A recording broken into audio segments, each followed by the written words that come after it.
સુરત કોસંબા ખાતે સોમવારે 2 બાય 1.5 ફૂટની સુટકેસમાં 5.2 ફૂટની મહિલાનો મૃતદેહ મળવા મામલે એલસીબીએ આરોપીની દિલ્હી નજીક ફિરોઝાબાદથી ધરપકડ કરી છે। આ દરમિયાન આરોપી બેગ લઈને જતો હોય તેવા સીસીટીવી ફૂટેજ પણ સામે આવ્યા છે। આરોપીએ બોડીના કટકા નહોતા કર્યા પણ કપડાથી લાશને બાંધી બેગમાં મૂકી કોસંબા ઓવરબ્રિજ પાસે મારુતિ શોરૂમની બાજુમાં સર્વિસ રોડની ડ્રેનેજ લાઇનના ખાડામાં બેગ મૂકી આવ્યો હતો। મહિલાની હત્યા તેના જ પ્રેમીએ કર્યા હોવાનું સામે આવ્યું હતું। કાજલ દેવી, અનુજ મહતો અને રવિ ચંદ્રશેખર શર્મા બંને સોશિયલ મીડિયાના માધ્યમથી સંપર્કમાં આવી પ્રેમ સંબંધ થયો હતો। મૃતક કાજલ દેવી પ્રેમી રવિ શર્માને લગ્ન માટે દબાણ કરતી, જેને લઈને રવિ અને કાજલ દેવી વચ્ચે અવારનવાર ઝઘડો થતો। રવિએ કાજલ દેવીનું કાસળ કાઢવાનું નક્કી કરી ગળું દબાવી હત્યા કરી લાશને બેગમાં ભરી દીધી। ઘરેથી 500 મીટર દૂર ધસડી કોસંબા રેલવે ઓવરબ્રિજના સર્વિસના ડ્રેનેજ ખાડામાં ફેંકી દીધી। ટ્રેન મારફતે દિલ્હીથી હરિયાણા ફરીદાબાદ ખાતે જતો હતો ત્યારે સુરત જિલ્લા પોલીસે ઝડપી લીધો હતો। આરોપીને કોસંબા પોલીસ મથક ખાતે લાવવાની તજવીજ હાથ ધરવામાં આવી છે। કોસંબા પોલીસ સ્ટેશનમાં 3 તારીખે સવારે પોલીસને માહિતી મળેલી કે જે તરસાડી કોસંબા ઓવરબ્રિજ છે એની બાજુમાં ખોદકામ ચાલુ છે। ખાડાની અંદર એક પર્પલ કલરની બેગ છે અને એની અંદર કોઈ મહિલાની ડેડ બોડી છે। એટલે આ પ્રશ્નને ગંભીરતાથી લઈ અને તાત્કાલિક અમો તમામ ટીમ પહોંચી ગયેલી। આ બાબતમાં ઉપરી અધિકારી અમારા માનનીય આઈજીપી સાહેબને બ્રીફ કરવામાં આવેલા અને ઘટનાની ગંભીરતાથી લઈ અને તાત્કાલિક અલગ અલગ ટીમો એક્ટિવ કરવામાં આવેલી અને મર્ડર સાથે પુરાવાનો નાશ એ પ્રકારનો ગુનો દાખલ કરી અને આગળની કાર્યવાહી હાથ ધરેલી।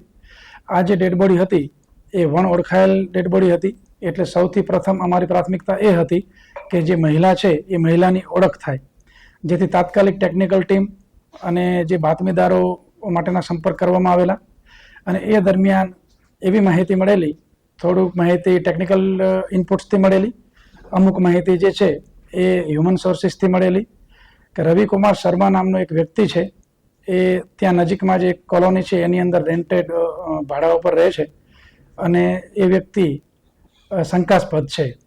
તાત્કાલિક અમારી ટીમો એક્ટિવ થયેલી અને એ વ્યક્તિ જે રહેતો હતો એની રૂમ બંધ હતી, એટલે એની વિગતો કઢાવવામાં આવેલી અને એની વિગતો કઢાવી ત્યારે એના ફોન સ્વિચ ઓફ થઈ ગયેલા અને તાત્કાલિક ટીમોને રવાના કરેલી। ટેકનિકલ ઇનપુટથી માહિતી મળેલી કે બાય ટ્રેન એ વ્યક્તિ દિલ્હી તરફ જઈ રહ્યા છે અને એનું મૂળ વતન જે છે એ મુઝફ્ફરપુર જિલ્લો બિહાર ત્યાંનો છે। અહીંથી ટીમ એક્ટિવ કરેલી, અન્ય રાજ્યોની, બિહારની, હરિયાણાની, યુપીની પોલીસના સંપર્ક કરવામાં આવેલા, આરપીએફનો સંપર્ક કરવામાં આવેલો અને અમારી ટીમો રવાના થયેલી। અમારી જે ટીમ છે એને આ આરોપી રવિકુમાર શર્માની ધરપકડ ફરીદાબાદથી કરી લીધેલી છે અને ફરીદાબાદ ક્રાઇમ બ્રાન્ચ છે એને ખૂબ સપોર્ટ કર્યો છે, આરપીએફે ખૂબ સપોર્ટ કર્યો છે અને અમારી ટીમ જે છે એને કોર્ટમાં રજૂ કરી ટ્રાન્ઝિટ વોરંટ લઈ અને પરત થઈ ગયેલ છે અને આરોપીને હસ્તગત કરી અને આગળની જે બધી કાર્યવાહી છે એ હવે કરનાર છીએ।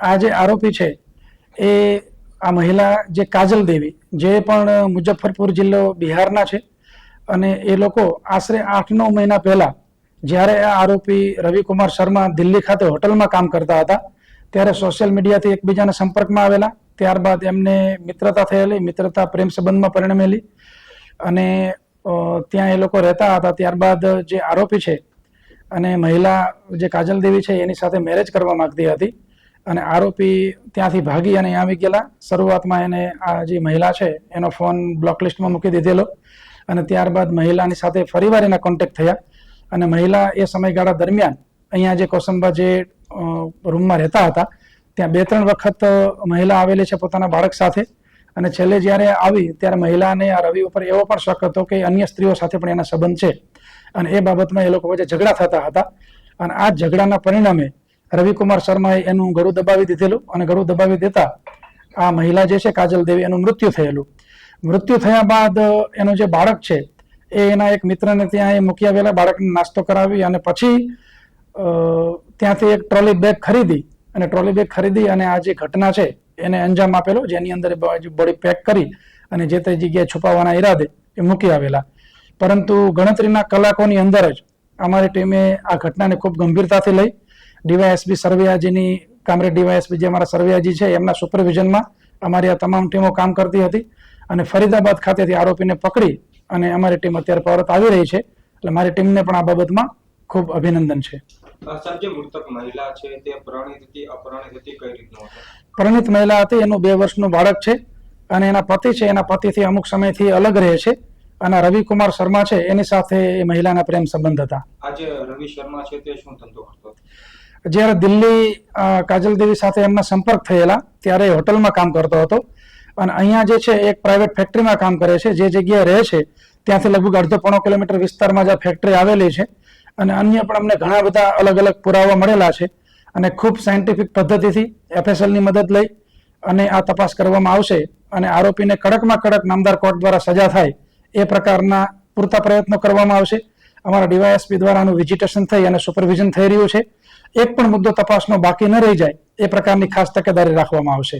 સર, બેગમાં બોડી નાખી, આટલી વજનદાર છે, અન્ય કોઈની મદદ લેવાય, કઈ રીતે ત્યાં 500 મીટર દૂર લઈ ગયો? ના, આરોપીને ત્યાંથી લઈને અમારી ટીમ રવાના થઈ ગઈ છે. એટલે આરોપીની ડિટેલ પૂછપરછ કરીશું, પણ પ્રાથમિક તબક્કે એવું જણાઈ આવતું નથી કે અન્ય કોઈ વ્યક્તિની મદદ આ ગુનાને અંજામ આપવામાં લીધેલી હોય એવું. સર, કોઈ અન્ય જગ્યાએ ફેંકવાનો હતો, કોઈ જોઈ ગયું કંઈ ખરું? ના, આ જગ્યાએ જ છે અને આ જગ્યામાં વ્યક્તિને ત્યાં લઈને આવતા હતા અને એવા અમને અમુક અગત્યના સાહેદો મળ્યા છે કે જેનું અમે તપાસની અંદર સામેલ રાખ્યા છે.